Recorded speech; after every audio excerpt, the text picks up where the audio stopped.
У час будоўлі лядовага ў Бабруйску працоўныя раскапалі глыбока пад зямлёй калідор, надзейна завалены з двух бакоў.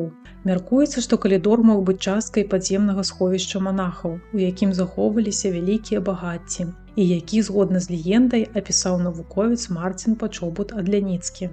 Гэты народжаны на Гарадзеншчыне асветнік да астраном увайшоў у ордэн езуітаў яшчэ ў падлеткавым узросце і звязаў з ім сваё жыццё.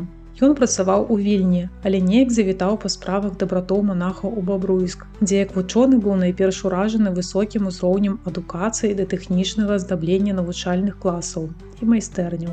Але мясцовы генерал яшчэ больш здзівіў госця, калі паказаў яму падземны міжнародны банк. Спярша гаспадар скарыстаўся ключом незвычайнай формы, пасля чаго падлога ў пакоі пачала апускацца ўніз, а далей столь над імі самкнулася. Нейкі час яны ехалі ўніз, дзе ў падземных сутарэннях і знаходзіўся банк. Як патлумачыў генерал Пачобуту Адляніцкаму, пад зямлю былі праведзеныя унікальныя для таго часу сістэмы падачы паветра, таму хоць якога дыскамфорту там не адчувалася. Грошы збіраліся ордэнам на момант, калі рэч паспалітая зноў пачне набіраць моц. А на выпадак, калі сюды трапіць вораг, адзін з монахаў апусціць спецыяльны рычаг, і сутарэнні затопіць вада з бярэзіны. Згодна з легендай, другі ўваход у сховішча знаходзіўся на іншым беразе ракі.